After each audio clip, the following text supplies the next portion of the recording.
अरब देशों के इन हुक्मरानों को शर्म से डूब मरना चाहिए। ये गज़ा पट्टी की आवाम को, फ़लस्तीनियों को इमदाद देने के नाम पर, उनकी मदद करने के नाम पर उनकी जान लेने का ज़रिया बन रहे हैं, मज़ीद उनको मार रहे हैं। और इन सब में इतना दम नहीं है, इतनी सलाहियत नहीं है कि कम अज़ कम इसराइल को इस बात पर आमादा कर सके कि वो इनको ज़मीनी रास्ते के ज़रिए इमदादी सामान पहुँचाने दे।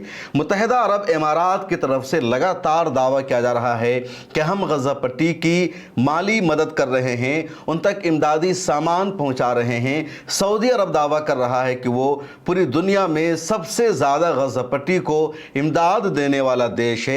मिस्र दावा कर रहा है कि वो गज़ा पट्टी तक इमदाद पहुंचा रहा है। उर्दन दावा कर रहा है, दूसरे ममालिक दावा कर रहे हैं। अब यूरोपियन ममालिक भी कह रहे हैं कि हम गज़ा पट्टी की आवाम को इमदादी सामान भेज रहे हैं, उनकी भूख मिटा रहे हैं। फ्रांस दावा कर रहा है, इंग्लैंड दावा कर रहा है, जर्मनी की तरफ से दावा किया जा रहा है।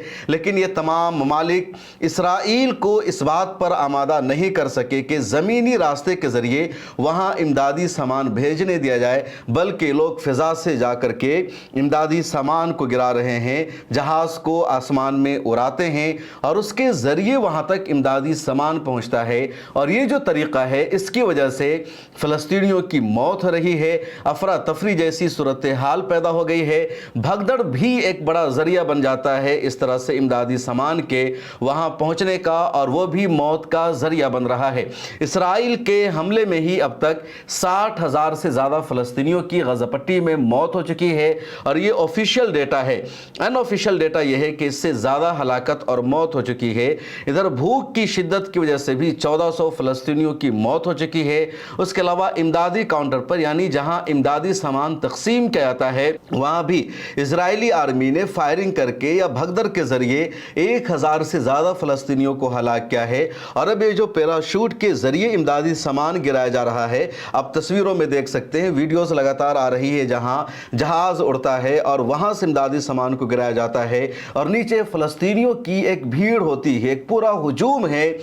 हर कोई उस इमदादी सामान को लेना चाहता है। जहाज़ से 50-100 किट नीचे गिराई जाती है, और यहाँ लेने वाले 5 लाख 6 लाख लोग खड़े होते हैं। अब ज़रा अंदाज़ा लगाइए, 100 200 300 किट्स नीचे गिर रहे हैं और लेने के लिए खड़े हैं 3 लाख लोग, 4 लाख लोग। आखिर कितने को मिलेगा? और इसी में अफरा तफरी मचती है, और इसकी वजह से गज़ा पट्टी की जो सिचुएशन है बहुत ज़्यादा ख़राब हो चुकी है, सूरत हाल अबतर हो चुकी है। और अब हमास ने भी सख्त स्टेटमेंट जारी किया है कि हवाई जहाज के जरिए या फिजाई रास्ते से गज़ा पट्टी की इमदाद बंद की जाए। इससे अफरा तफरी पैदा हो रही है। ये जो तरीक़ा है मौत का जाल बन चुका है, मौत और बढ़ती जा रही है, और हमें इस तरीके से मदद नहीं चाहिए। ज़मीनी रास्ते से अरब ममालिक या यूरोप के ममालिक हमारी मदद करें, वो इसराइल को इस बात पर आमादा करे कि इसराइल ज़मीनी रास्ते से रोड के ज़रिए इमदादी सामान के ट्रकों को वहाँ तक पहुँचने दे, या फिर समंदरी जहाज के जरिए वो हमारी मदद करे। समंदर गज़ा पट्टी के साहिल पर आए, जहाज गज़ा पट्टी के किनारे आए, यहाँ लंगर अंदाज हो और उसके जरिए इमदादी सामान यहाँ पहुँचे। ये करना होगा अरब देशों को, यूरोप के देशों को। फ़िज़ाई रास्ते से जहाज़ के ज़रिए जो मदद पहुँचाई जा रही है वो मौत का ज़रिया बन रहा है। अब ज़रा इन अरब देशों की बेबसी देखिए और इन पर अफसोस कीजिए। ये अरब ममालिक या यूरोप के जो ममालिक गज़ा पट्टी में इमदादी सामान जहाज़ के ज़रिए गिरा रहे हैं, ये भी इसराइल की मर्ज़ी से गिरा रहे हैं, इसराइल की परमिशन से गिरा रहे हैं। इसराइल ने इनको अलाउ किया है तभी ये कर रहे हैं। ये अपने जहाज़ को लेकर मिस्र की सरहद के करीब जाते हैं या उधर उर्दन जाते हैं, और फिर वहाँ से गज़ा पट्टी की सरहद में आकर के जहाज़ से ये इमदादी सामान को गिराते हैं, किट्स को नीचे फेंकते हैं और फिर चले जाते हैं। अब हमास ने मुतालबा किया, और ये बात बिल्कुल सही है, कि जब आप इसराइल की परमिशन से, उनकी हिमायत से, फ़िज़ाई रास्ते से जहाज़ के ज़रिए किट्स गिरा रहे हैं, तो आप इसराइल से इस बात की परमिशन क्यों नहीं ले रहे हैं कि वो आपके ट्रक को ज़मीनी रास्ते से गज़ा पट्टी में दाखिल होने दे? रफ़ा क्रॉसिंग बॉर्डर को इसराइल खोल दे, अपना सिक्योरिटी कंट्रोल इसराइल वहाँ से ख़त्म करे, और मिस्र के रास्ते इमदादी सामान वहाँ पहुँचे। अगर मिस्र के रास्ते इमदादी ट्रक गज़ा पट्टी में पहुँचेंगे तो हज़ारों लाखों लोगों की भूख ख़त्म होगी, उन्हें इमदादी सामान पहुँचेगा। गया, ज़रूरत का सामान मिल जाएगा। पैराशूट के ज़रिए, जहाज़ के ज़रिए जो कुछ हो रहा है वो नाकाफ़ी बल्कि मौत का ज़रिया बन रहा है। और रफ़ा क्रॉसिंग बॉर्डर पर तकरीबन हज़ारों ट्रक आज भी इमदादी सामान लेकर खड़े हैं, लेकिन उन्हें वहां जाने की परमिशन नहीं दी जा रही है।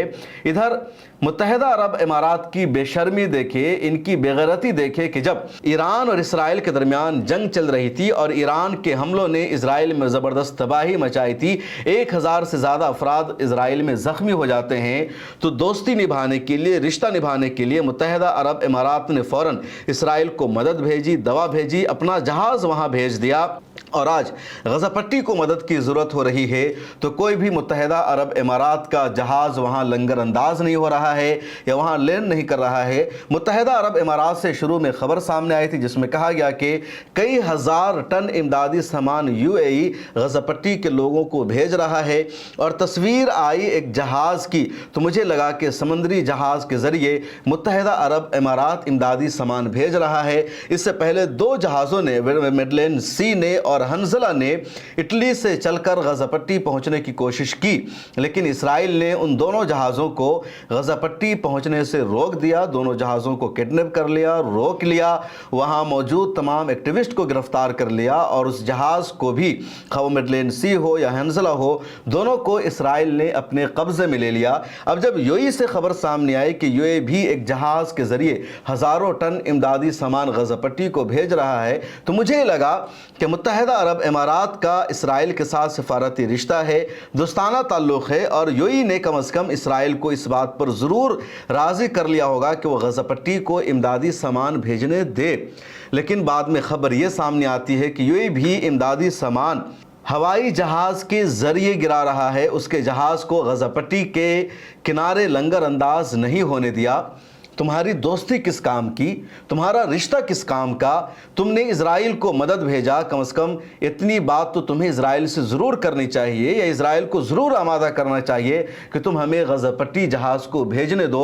और अगर इज़राइल तुम्हें इस बात की इजाज़त नहीं देता है तो फिर तुम्हें इज़राइल से अपना सफारती रिश्ता ख़त्म कर लेना चाहिए, इज़राइल के सफ़ीर को मुल्क बदर कर देना चाहिए, अपना सफारत खाना, अपनी एम्बेसी तिल अबीब में बंद कर देना चाहिए।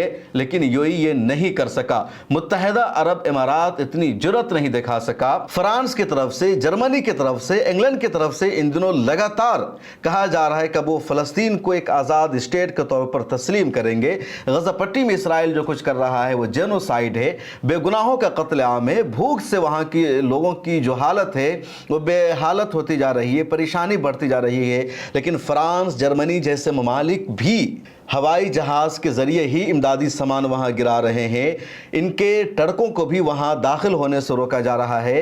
इनके जहाज़ों को गज़ा के समंदर किनारे लंगर अंदाज होने की परमिशन नहीं दी जा रही है। आखिर तुम किस काम के मुल्क हो? तुम्हारी क्या ताकत है कि तुम इसराइल को इस बात पर कायल नहीं कर रहे हो? सऊदी अरब, कतर और इन जैसे ममालिक ने भी ट्रम्प का शानदार इस्तकबाल किया, अरबों डॉलर बहा दिया, लेकिन आज ये ट्रम्प से बात करने पर तैयार नहीं है कि कम से कम ट्रम्प और इज़राइल इनके इमदादी सामान को, इनके ट्रक को वहाँ दाखिल होने दे। और जो ट्रक गज़ा पट्टी में दाखिल हो रहे हैं, कभी इज़राइल इसकी इजाज़त देता है, कभी इज़राइल इसको रोक देता है। तो ये सारे ट्रक इज़राइल और गज़ा का जो बॉर्डर है, इनकी जो सरहदें हैं, वहाँ से दाखिल हो रहे हैं। यानी जो ट्रक गज़ा इसराइल में मौजूद है, उन ट्रकों को इज़राइली सरहद से गज़ा पट्टी में दाखिल होने दिया जाता है। लेकिन यहाँ बहुत कम इमदादी सामान है, बहुत कम ट्रक है। जो तमाम ट्रक सऊदी अरब के आए हुए हैं, यूएई के आए हुए हैं, कतर के आए हुए हैं, मिस्र के आए हुए हैं, वो तमाम ट्रक मिस्र में खड़े हुए हैं और यहीं से ये इमदादी सामान लेकर जा सकते हैं, लेकिन किसी को जाने नहीं दिया जा रहा है। यहाँ पर मैं आपको ये भी बता दूं कि माजी में बहुत सारे लोगों ने आपसे पैसा भी लिया, चंदा भी लिया कि हम आपका सामान गज़ा पट्टी पहुँचाएंगे। वो आपको तस्वीरें भी भेज रहे थे कि हम ट्रक से आपका सामान लेकर जा रहे हैं। लेकिन सच्चाई यह है कि मिस्र के रास्ते से तो किसी भी ट्रक को जाने ही नहीं जाएगा। सिर्फ पिछले साल नवंबर में जब 7 दिनों की जंगबंदी हुई थी, तो उस दौरान ही रफ़ा क्रॉसिंग बॉर्डर के ज़रिए इमदादी ट्रक को वहाँ दाखिल होने ہونے دیا گا۔ اس کے بعد اسی سال جنوری سے مارچ تک 42 دنوں کی جو جنگ بندی ہوئی تھی، تو 42 دنوں میں رفح کراسنگ بارڈر سے ٹرکوں کو وہاں داخل ہونے دیا گا۔ اس کے بعد پھر رفح کراسنگ بارڈر سے ان ٹرکوں کو وہاں داخل ہونے سے، وہاں جانے سے روک دیا گیا ہے۔ اب جب تک امدادی سامان غزہ میں نہیں پہنچے گا، وہاں کی جو سچویشن ہے بڑھتی جائے گی۔ اس وقت امدادی سامان بالکل ختم ہے، کھانے کے لیے کچھ بھی نہیں بچا ہے، اور یہ عرب ممالک امریکہ کو اس بات پر بھی قائل نہیں کر سکے کہ کم از کم غزہ کے لوگوں کو امدادی سامان بھیجا جائے۔ اور پچھلے دنوں حماس نے جب مصر اور اردن کی سچائی بیان کر دی کہ کس طرح یہ دونوں ملک فلسطین کا ساتھ دینے کے بجائے، حماس کا ساتھ دینے کے بجائے، فلسطین کی آزادی میں، قبل اول کی آزادی میں اپنا کردار نبھانے کے بجائے اسرائیل کے ساتھ کھڑے ہیں، اسرائیل کی حمایت کر رہے ہیں، تو ان دونوں ممالک کی طرف سے سخت ریئیکشن آ گیا۔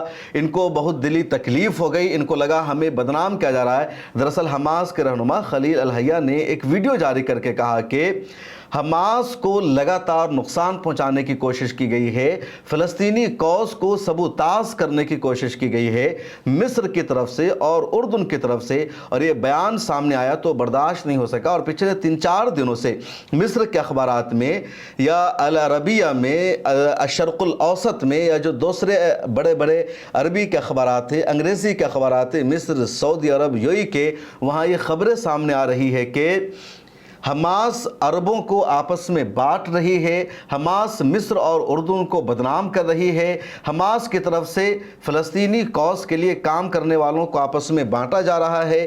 یہ ناقابل برداشت ہے، مصر اور اردن کو بدنام کیا جا رہا ہے۔ لیکن سچائی یہی ہے کہ خلیل الحیہ نے جو کچھ کہا اردن کے بارے میں، مصر کے بارے میں، وہ حقیقت پر مبنی ہے، اور خلیل الحیہ نے صاف لفظوں میں یہی کہا کہ ان دونوں ملکوں نے فلسطین کی آزادی کی لڑائی میں فلسطینیوں کا اور حماس کا ساتھ نہیں دیا ہے، ان دونوں ملکوں نے فلسطینیوں کے ساتھ غداری کی ہے، ہمیں دھوکہ دیا ہے، اور ان بیانوں میں سچائی ہے۔ آپ کو یاد ہوگا، اور بار بار میں نے بتایا کہ اب تک 3 ایسے قافلے تھے جنہوں نے کوشش کی غزہ پٹی پہنچنے کی، غزہ پٹی کی جو ناکہ بندی کی گئی ہے اس ناکہ بندی کو توڑنے کی، اور ان تینوں قافلے کو روکنے میں کلیدی کردار نبھایا مصر نے، ایجپٹ نے۔ پہلا قافلہ مڈلینڈ سی کا جو فریڈم فلوٹیلا کولیشن نے بھیجا تھا، اس جہاز کو مصر کے سمندری علاقے میں اسرائیل نے اس جہاز پر آ کر حملہ کر دیا، اور مصر نے اسرائیلی آرمی کو نہیں روکا، اسرائیلی نیوی کو نہیں روکا، مصر نے اپنی نیوی سے پروٹیکشن نہیں دیا مڈلینڈ سی کو، اور نتیجہ یہ ہوا کہ اس جہاز کو اسرائیل نے اپنے قبضے میں لے لیا، غزہ جانے سے روک دیا۔ دوسرا ایک اور جہاز ابھی حنظلہ پہنچ رہا تھا، اس جہاز پر بھی مصر کے سمندری علاقے میں اسرائیل نے حملہ کیا، اور مصر نے کچھ بھی مدد نہیں کی۔ تیسرا قافلہ تیونس سے جا رہا تھا بائی روڈ، جب لیبیا میں پہنچتا ہے تو اس قافلے کو روک دیا جاتا ہے، اور اس قافلے کو مصر نے اپنے یہاں آنے کی اجازت نہیں دی تھی۔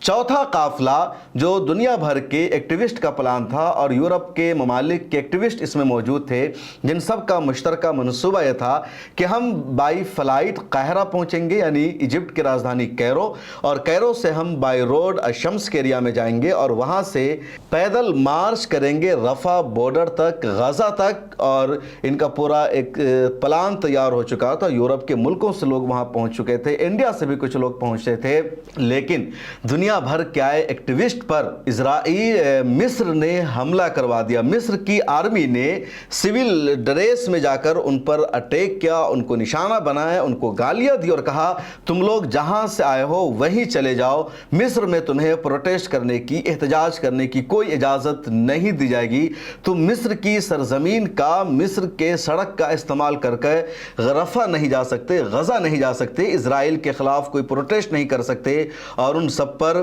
مصر کی آرمی نے، پولیس نے اٹیک کیا، اور ان سب کو واپس جانا پڑا۔ ان تمام لوگوں میں، یعنی یورپ کا ایکٹیوسٹ میں ایک بڑے شخص نے مصر کی آرمی سے، یہاں کی عوام سے کہا کہ مجھے شرم آتا ہے یہ کہتے ہوئے کہ تم مسلمان ہو، تم حضرت پیغمبر محمد صلی اللہ علیہ وسلم کے ماننے والے ہو، تم ان کی امت سے تعلق رکھتے ہو، تمہارے نبی نے تو ہمیں تعلیم دی، انصر اخاک ظالما اور مظلوما، کہ تم اپنے بھائی کی مدد کرو چاہے وہ ظالم ہو یا مظلوم ہو، یعنی اگر وہ مظلوم ہے، اس پر کوئی ظلم کر رہا ہے تو تم ظالم کو روکو، ظالم کے خلاف جہاد کا اعلان کرو، اور اگر وہ کسی دوسرے پر ظلم کر رہا ہے، وہ کسی مظلوم پر اتیاچار کر رہا ہے، تو تم اپنے مسلمان بھائی کو ظلم کرنے سے روکو، مظلوم کی مدد کرو۔ اور ہم تو تمہارے نبی سے سیکھتے ہیں کہ اپنے مظلوم کی مدد کرو، جو کمزور ہیں، جو ستائے جا رہے ہیں، ان کے ساتھ کھڑے ہو جاؤ۔ نبی کے اس مشن پر ہم عمل کر رہے ہیں، اور تم مسلمان ہو کر اپنے ہی بھائیوں کی مدد نہیں کر رہے ہو، اور جو کوئی مدد کے لیے آیا ہے تم ان کو مدد کرنے سے روک رہے ہو۔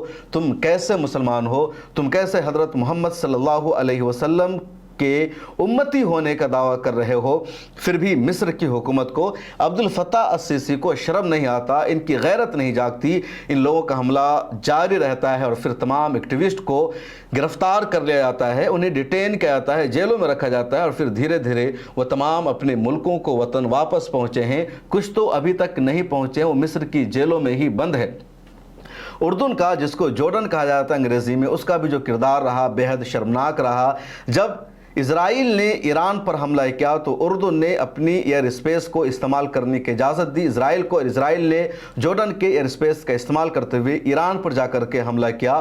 جورڈن کے ایئر اسپیس کا استعمال کر کے اسرائیل غزہ پٹی پر جا کر کے بمباری کرتا ہے، لیکن یہی جورڈن ایران کو پرمیشن نہیں دیتا کہ اس کا جہاز جورڈن کا ایئر اسپیس استعمال کر کے اسرائیل پر حملہ کر سکے۔ اس کے علاوہ جورڈن کا جو سرحدی علاقہ ہے، وہاں سے ویسٹ بینک کے مسلمانوں کو، فلسطینیوں کو مدد مل سکتی ہے، وہاں تک امدادی سامان پہنچ سکتا ہے، لیکن جورڈن نے لگاتار ناکہ بندی کر رکھی ہے، وہاں پر کسی کو پہنچنے نہیں دیا جا رہا ہے۔ حماس کے کئی رہنما کو جورڈن میں مارا گیا ہے، اور ان کو مارنے میں، ان کو شہید کرانے میں کلیدی کردار جورڈن نے ادا کیا، کیونکہ جورڈن کی حکومت نے، وہاں کی ایجنسیز نے اسرائیل کو پوری خبر دی، اسرائیل کو انفارمیشن دیا، اسرائیلی ایجنسیز کو، آئی ڈی ایف کو ایکسس دیا جورڈن کی حکومت نے اپنے دیش میں، اور پھر ان لوگوں نے جا کر کے حماس کے رہنما کو جورڈن میں جا کر کے شہید کر دیا، ان کو مارا، ان کا چن چن کر اس نے خاتمہ کیا۔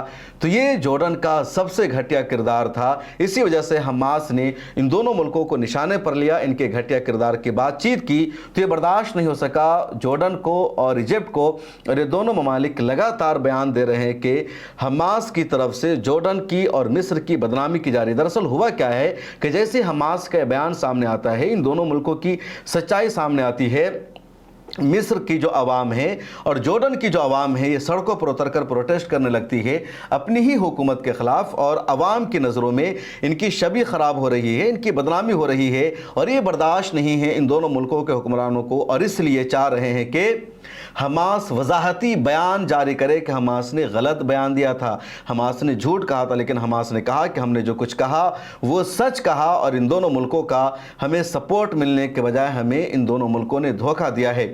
فلسطین اتھارٹی کے ذریعے بھی بیان آیا کہ حماس نے عربوں کو تقسیم کرنے کا کام کیا ہے، لیکن سچائی یہی ہے، اور پوری دنیا دیکھ رہی ہے کہ جو عرب دیش ہیں، جو عرب ممالک ہیں، وہ ساتھ نہیں دے رہے ہیں۔ پچھلے دنوں میں ایک ویڈیو کے ذریعے میں نے عرب لیگ کا بھی گھٹیا چہرہ آپ کو بتایا تھا۔ عرب لیگ نے اپنا ایک بیان جاری کر کے حماس پر دباؤ بنایا اور کہا کہ حماس کو اسرائیل کی شرطوں کے سامنے جھک جانا چاہیے، حماس کو امریکہ کی بات مان کر سمجھوتا کر لینا چاہیے۔ اس کے علاوہ عرب لیگ نے دبے لفظوں میں ایک بیان میں یہ بھی کہا کہ غزہ پٹی میں جو جنوسائیڈ ہے، جو قتل عام ہو رہا ہے، اس کے لیے ذمہ دار حماس ہی ہے، کیونکہ حماس نے 7 اکتوبر کو حملہ کیا، اس کے بعد اسرائیل نے حملہ کر دیا، اور اب حماس سیز فائر نہیں کر رہا ہے، اس لیے غزہ پٹی میں بے گناہوں کی موت ہو رہی ہے۔ یہ سب سے گھٹیا بیان تھا عرب لیگ کا۔ سچائی یہ ہے کہ حماس کا کہنا ہے کہ وہ اسرائیل کی شرطوں کے مطابق سیز فائر نہیں کرے گا، بلکہ سیز فائر اب ہوگی تو مستقل اور پرماننٹ سیز فائر ہوگی۔ 60 دنوں کی سیز فائر اب مسئلے کا حل نہیں ہے، سولوشن نہیں ہے، اور یہی بات عرب ممالک کو بھی برداشت نہیں۔ عرب ممالک چاہتے ہیں کہ 60 دنوں کے لیے سیز فائر ہو جائے، بدلے میں حماس تمام اسرائیلی ہوسٹیج کو ریلیز کر دے، اور پھر اسرائیل کا حملہ دوبارہ غزہ پٹی پر شروع ہو جائے۔ تو کیسی سیز فائر؟ کیونکہ اس صورت میں تو حماس کے ہاتھ میں کچھ بھی نہیں بچے گا، اور اسرائیل کے دونوں ہاتھوں میں لڈو ہو جائے گا، اور حماس اس وقت ایسا ہونے نہیں دینا چاہتی۔ حماس اس وقت پوری پلاننگ کے ساتھ فیصلے کر رہی ہے۔ حماس گراؤنڈ پر بھی حاوی ہے، اسرائیل کو کامیاب نہیں ہونے دے رہی ہے۔ حماس کی طرف سے ریزسٹنس ان دنوں لگاتار تیزی سے بڑھتی جا رہی ہے۔ دوسری طرف मुज़ाकरात में टेबल पर भी हमास का पलड़ा भारी है और यही वजह है कि पूरी दुनिया की तरफ से झोंक लग जाने के बावजूद भी हमास को टेबल टॉक में इजराइल नहीं झुका सका है। और भी बहुत सारी बातें हैं, लेकिन फ़िलहाल इस वीडियो में इतना ही। मिल्लत टाइम्स की सब्सक्रिप्शन ले लीजिए। मिल्लत टाइम्स आपके लिए लेकर आया है सब्सक्रिप्शन प्रोग्राम। डिस्क्रिप्शन में मौजूद लिंक पर क्लिक करें या यहाँ दिया गया QR कोड स्कैन करें, जिसके बाद एक पेज खुलेगा जहां आप 99 रुपये का या कोई दूसरा प्लान चुन सकते हैं। फिर सब्सक्राइब नाउ पर क्लिक करें, उसके बाद अपना ईमेल, फ़ोन नंबर और नाम दर्ज करें और प्रोसीड पर जाएं। एक नया पेज खुलेगा जहां आपको अपना UPI ID डालना है। फिर फ़ोन पे, गूगल पे या पेटीएम पर जाएं और वहां जो नोटिफिकेशन आया है उसको ओके कर दें। बस आप बन जाएंगे मिल्लत टाइम्स के सब्सक्राइबर और खुसूसी मेंबर।